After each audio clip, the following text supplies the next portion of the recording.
the topic of meaning seems to have captured people's imaginations. For example, John Vervaeke has a YouTube video series of 51 videos that has garnered over 1 million views. I think this new interest in meaning indicates that we are in a transition phase. The old survival mode of life is ending, and a new happiness mode of life is beginning.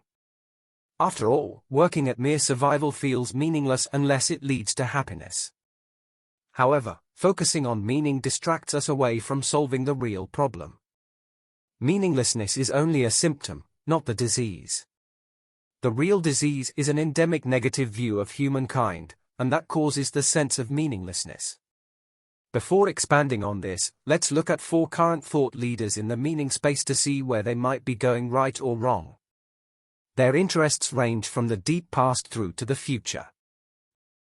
While their views are complex, only a few points are included here, for the sake of brevity. It's just to get a sense of their approach. Jordan Peterson wrote a book titled Maps of Meaning. And he has a whole Bible series on YouTube, starting with the book of Genesis, so his interests reach way back in time. Idea that is responsibility. That's what gives life meaning. It's like lift a load. Then you can tolerate yourself, right? Because look at, you're useless, easily hurt, easily killed. Why should you have any self-respect? That's the story of the fall. Pick something up and carry it. Make it heavy enough so that you can think, yeah, well, useless as I am, at least I could move that from there to there. You can decide, man. But there's some criteria. It should be good for you. It should be good for you in a way that facilitates your moving forward. Maybe it should be good for you in a way that's also good for the family and the community. It should cover the domain of life. I mean, there's constraints on what you should regard as a value. And they think, well, I won't carry any load. It's like, okay, fine, but then you're like the sled dog that doesn't have a sled to pull. You're gonna tear pieces out of your own legs because you're bored. So he thinks we are suffering and useless, and we are dependent on carrying loads to give life meaning. That rather grim perspective was created in the dim past when we were struggling for survival and unaware of our great potential. But it might be suitable for individuals and populations who are still struggling for survival. In fact, many individuals have claimed that his work saved their lives. However, the survival stage of life should be brief. Peterson's worldview is not fit for purpose in developed societies that are progressing from survival to happiness. John Vervaeke's narrative is an improvement over Peterson. He suggests inquiry about the problem, like the ancient Greeks did, rather than pursuing ready-made answers from the Old Testament and mythology. And that mental health crisis is itself due to and engaged with crises in the environment and the political system, and those in turn are enmeshed within a deeper cultural historical crisis I call the meaning crisis. And in order to move forward in such a difficult manner, we have to reach more deeply into our past. I hope that yourself and Socrates will be deeply interwoven together in a way that helps you aspire to a life that is carried along by the love of wisdom. He says, the unexamined life is not worth living. So Socrates knows what makes a life meaningful. So he is saying that the world is in a multi-layered crisis, and so we need a deep inquiry into meaning using various approaches. Ultimately, he says we should live a life of wisdom. Like Peterson, he is partly digging back into ancient history for tools to find the answers. His extensive explorations are interesting and popular, and wisdom is valuable. However, his analysis and solutions are too complicated, and they don't get to the root of the problem. Brendan Graham Dempsey has written a new book titled Emergentism. In a sense, he can be seen as a slight improvement over both Vervaeke and Peterson. That's because he moves the emphasis from past religious and philosophical perspectives to presently unfolding social patterns. We seem caught between two equally bad options. A modern reductionist worldview, supposedly in accord with science, that says our existences are an insignificant cosmic glitch, or a traditional religious worldview that outright eschews science in order to maintain some sense that we actually matter? What if we weren't forced to choose between religion and science, spirituality and reality, meaning and truth? What if you are a part, and an important one, of a cosmic story stretching all the way back to the Big Bang and concluding, if ever, in the fullest realization of what could only be called, with all semantic justification, divinity? I think such a project demands that we articulate a new religion. That is what this book seeks to present. Not just a survey of mind-blowing new scientific advances, but actually a whole new spiritual framework for society. So his view is that we need a new religion that includes the biggest discoveries of modern science. It's true that many people value religion and science. Also, many people seek a synthesis of spiritual and material sensibilities. But few people will ever believe in the religion of emergentism. Ellie Hain is an artist working on the Rebuilding Meaning project, which aims at rebuilding society based on meaning. She is perhaps the best of the four. She adds a feeling perspective that is missing in the other rather dry intellectuals. And her vision of everyone pursuing their values could be part of a real future utopia. The void shifts from person to person, taking the shape of that which we fear most. To me, despite the darkness, I still sense light on the other side. If life can sometimes be so amazing, so bright, and if most of us are actually pro-social, then why is it that we've ended up here?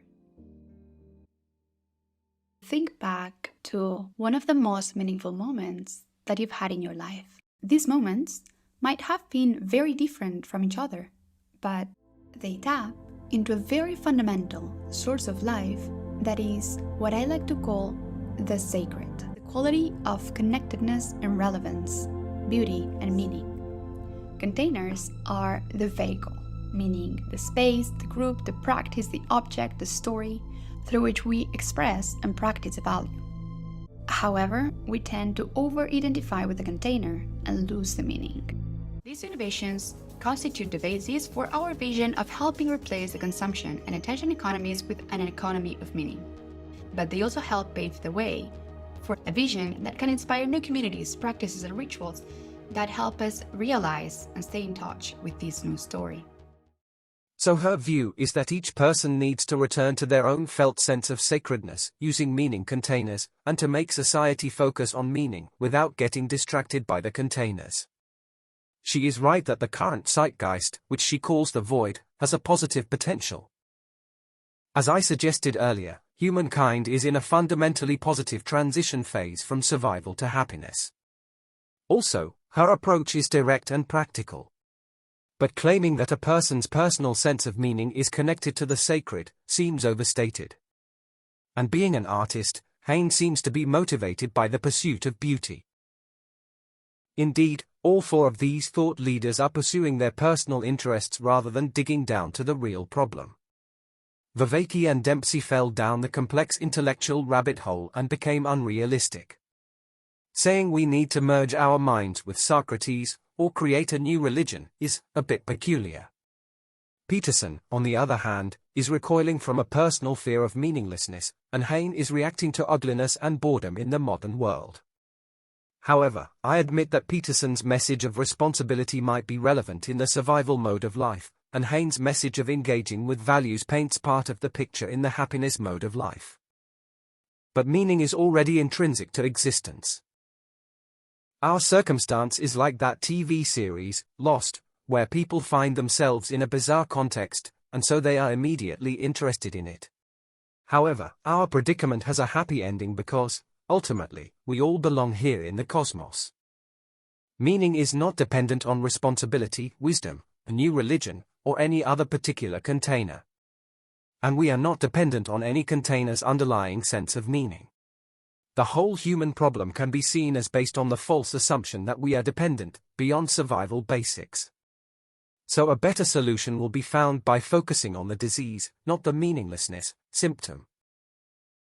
The disease is the old, inherited, negative view of human beings. It is the belief that humans are lacking and flawed. That belief makes us desperately compete to fill the imagined lack and fight to thwart the imagined flaws. It makes us forget the reliable intrinsic meaning of existence, and it makes us feel dependent on particular unreliable forms of meaning. So, we need to root out society's illusion that we are lacking and flawed. Then we will remember that life is inherently meaningful. After all, we are in the midst of an awesome mystery.